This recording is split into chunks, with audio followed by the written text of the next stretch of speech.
हाँ जी, सबको नमस्ते, गुड मॉर्निंग, राधे राधे।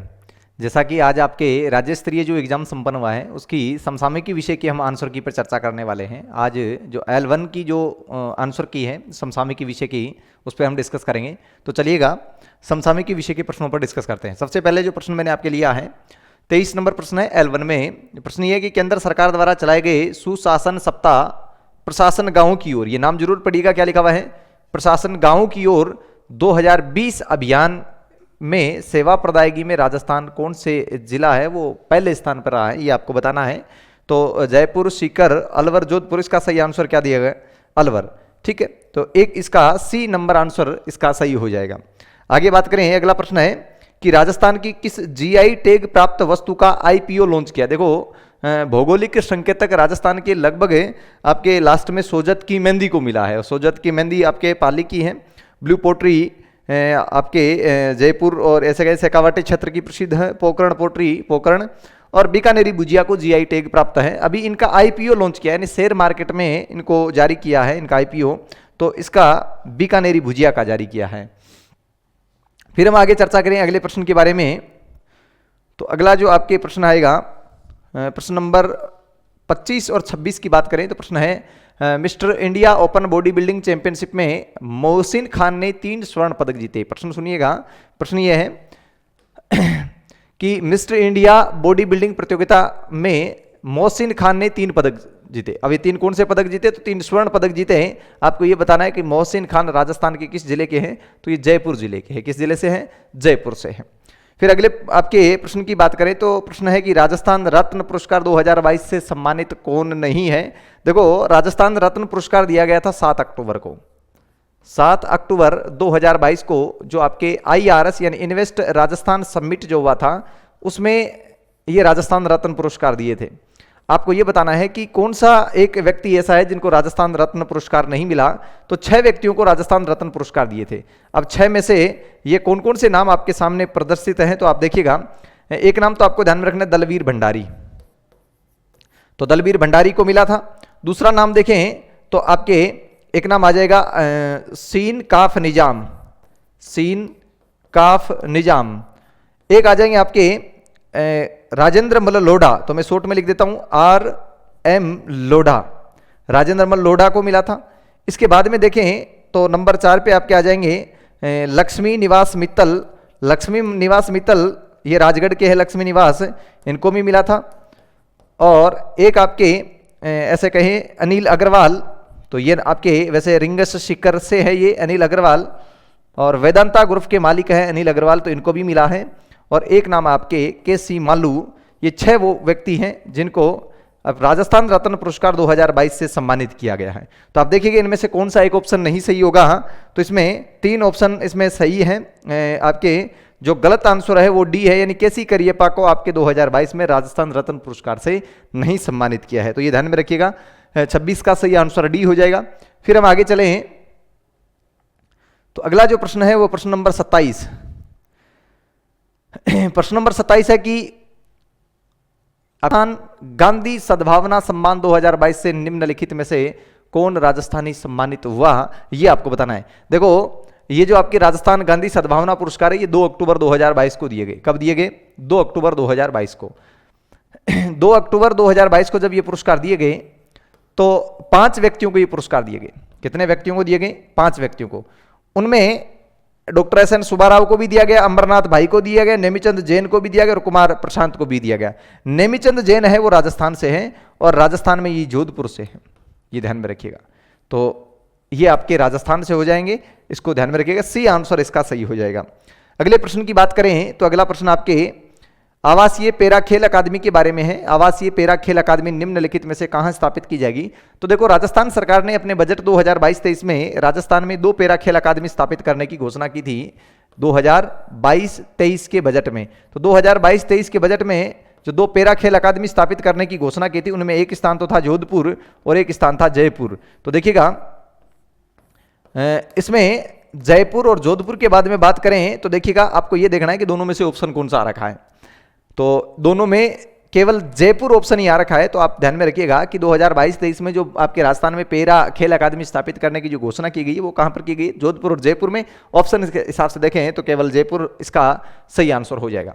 अगले प्रश्न पर डिस्कस करें तो अगला प्रश्न आपके इंदिरा गांधी शहरी क्रेडिट कार्ड योजना के बारे में है और ये बहुत ज़्यादा इंपॉर्टेंट योजना है। देखिएगा, अगर इंदिरा गांधी शहरी क्रेडिट कार्ड योजना की बात करें तो वर्तमान में कुल आपके 5 ऐसी योजना है जो इंदिरा गांधी के नाम से संचालित है।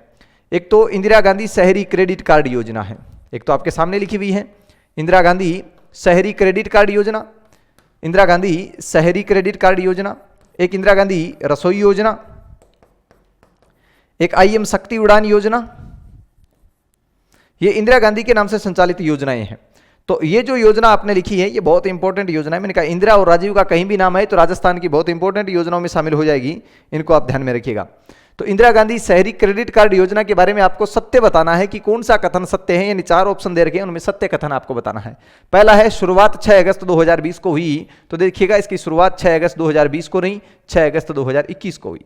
दूसरा है शहरी क्षेत्र के 18 से 60 आयु वर्ग के युवाओं को इसमें ऋण दिया जाएगा। बात तो सही है, किंतु 18 से 60 नहीं है, यहाँ पर 18 से 40 आयु वर्ग है, यानी 18 से 40 आयु वर्ग के जो आपके युवा हैं उनको बिना ब्याज ऋण दिया जाएगा। तीसरा ऑप्शन 50,000 रुपए की राशि ब्याज पर दी जाएगी। देखिएगा, राशि ब्याज पर नहीं दी जाएगी, ये ब्याज रहित होगी, ब्याज रहित होगी, बिना ब्याज ऋण दिया जाएगा। इसमें उन युवाओं को दिया जाएगा जिनकी आयु 18 से 40 वर्ष के मध्य है, किंतु वो रेहड़ी का, वेंडर्स का इत्यादि का काम करते हैं, उनको दी जाएगी। चौथा है लाभार्थी को ऋण का पुनर्भुगतान 4 से 15 माह तक 12 समान किस्तों में करना होगा। एकदम सही बात है, तो इसमें सही पूछा था कि चारों में से कौन सा सही है। आगे चलिएगा, अगले प्रश्न की ओर चलते हैं। अगला प्रश्न है आपके प्रधानमंत्री वाणी। प्रश्न पूछा है कि प्रधानमंत्री वाणी की शुरुआत कहां से की गई? तो देखो, प्रधानमंत्री वाणी की शुरुआत की गई थी प्रतापगढ़ में। कहां से की गई? प्रतापगढ़ में। वर्तमान में पायलट प्रोजेक्ट के तहत प्रधानमंत्री वाणी जो आपके कार्यक्रम है वो प्रतापगढ़ और जयपुर 2 जगह पर चलाया जा रहा है। इस बात को आप ध्यान में रखिएगा, ठीक है। तो ये प्रश्न भी आपके डी आंसर सही हो जाएगा 30वें प्रश्न का। अगली बात करें कि राजस्थान पवन एवं हाइब्रिड नीति की घोषणा कब की गई? तो 2019 में की गई है, इसे आप ध्यान में रखिएगा, पवन एवं हाइब्रिड नीति। अगले प्रश्न की ओर चलते हैं। अगला आपके प्रश्न है प्रश्न नंबर 32 है, और ये जो 32वां प्रश्न है वो आपके इंदिरा महिला बाल विकास शोध संस्थान से है। तो इंदिरा महिला बाल विकास शोध संस्थान की बात करें, ये कहाँ स्थित है? तो ये जयपुर में स्थित है। कहाँ स्थित है? जयपुर में है। अगला है केंद्रीय ऊन विकास बोर्ड कहाँ स्थित है? तो ऊन विकास बोर्ड पूछे तो आपके जोधपुर है। केंद्रीय ऊन विकास बोर्ड पूछे तो कहाँ है? जोधपुर है। फिर आगे चलते हैं। अगला प्रश्न आपके इंडेक्स के बारे में है कि नीति आयोग द्वारा जारी इनोवेशन इंडेक्स का 3रा संस्करण 2022 में जारी हुआ है। राजस्थान का इस इंडेक्स में कौन सा स्थान है ये बताना है। तो देखो, इनोवेशन इंडेक्स की बात करें तो इसमें राजस्थान का स्थान आ जाएगा 12वां, 12 स्थान रहा इसमें राजस्थान में। फिर अगला ऊंट महोत्सव के बारे में है कि ऊंट महोत्सव 2023 का आयोजन कहां पर किया गया? तो ऊंट महोत्सव की बात करें तो ऊंट महोत्सव जैसलमेर आपके बीकानेर में होता है। देखो, कुछ महोत्सव है, जैसे एक नाम आएगा आपके जैसलमेर, एक नाम है जैसलमेर, एक नाम आएगा जोधपुर, एक नाम आएगा बीकानेर, एक नाम आएगा बाड़मेर, फिर आपके नाम आएगा जयपुर का। पहले मैं इतने बात आप बता देता हूं। जैसलमेर का है मरु, जोधपुर का है मारवाड़, जोधपुर का है मारवाड़, बीकानेर का हो गया ऊंट। देखो, ऊंट महोत्सव जनवरी में होता है, पिछली बार ये मार्च में हुआ था। बाड़मेर की बात करें तो बाड़मेर का आप जल्दी से मुझे कमेंट करके ये बताइएगा कि बाड़मेर में कौन सा महोत्सव मनाया जाता है। तो देखिए, बाड़मेर में होगा थार। और जयपुर की बात करें तो जयपुर में आपके पतंग भी है और जयपुर के आमेर में हाथी महोत्सव भी है। इसके अलावा अभी सांबर महोत्सव भी आपके जयपुर में बनाने की घोषणा कर दी है। फरवरी 2022 में ही सांबर महोत्सव मनाया जाएगा। तो ये कुछ महोत्सव मैंने लिखे हैं। इसके अलावा भी बहुत सारे महोत्सव हैं, जैसे अभी इस बार आपके गांगड़ तलाई सम्मेलन भी हुआ है, तो उनकी भी हम चर्चा करेंगे। और भी बहुत सारे मैंने मुख्य आपके सामने 5-7 लिखे हैं। शेखावटी महोत्सव लक्ष्मणगढ़ में होता है, इसको भी आप ध्यान में रखिएगा। और ये लक्ष्मणगढ़ में होता है, ये इस ध्यान रखने योग्य बात है, क्योंकि 3 शेखावटी क्षेत्र में 3 जिले आते हैं। सीकर आता है, चूरू आता है, झुंझुनू आता है। तीनों ही जिला मुख्यालयों पर इसका आयोजन है होकर है, किसी तहसील स्तर पर यानी लक्ष्मणगढ़ में इसका आयोजन होता है। ऊंट महोत्सव की बात कर दी। फिर हम आगे चलते हैं अगले प्रश्न की तरफ। और अगला आपका जो प्रश्न है, सेकंड लास्ट प्रश्न है गांगड़ तलाई किसान सम्मेलन। देखिएगा, गांगड़ तलाई किसान सम्मेलन जनवरी 2023 में संपन्न हुआ है। कब संपन्न हुआ है? जनवरी 2023 में। और जनवरी 2023 में ये गांगड़ तलाई सम्मेलन कहां संपन्न हुआ? तो ये बांसवाड़ा में संपन्न हुआ है। इस बात को आप ध्यान में रखिएगा। सही आंसर हो जाएगा ऑप्शन नंबर बी। फिर अगले प्रश्न की बात करें कि राजस्थान की किस तहसील को गंभीर सूखाग्रस्त घोषित किया गया है? तो देखो, राजस्थान की ऐसी कौन सी तहसील है जिसको गंभीर सूखाग्रस्त तहसील घोषित किया गया है? तो वो सही आंसर होगा आपके पाली। इसको आप ध्यान में रखिएगा। तो ये सारे आपके वो प्रश्न थे जो समसामयिक विषय के आपके जो राज्य स्तरीय एग्जाम हुई है उसमें इंपॉर्टेंट प्रश्न थे।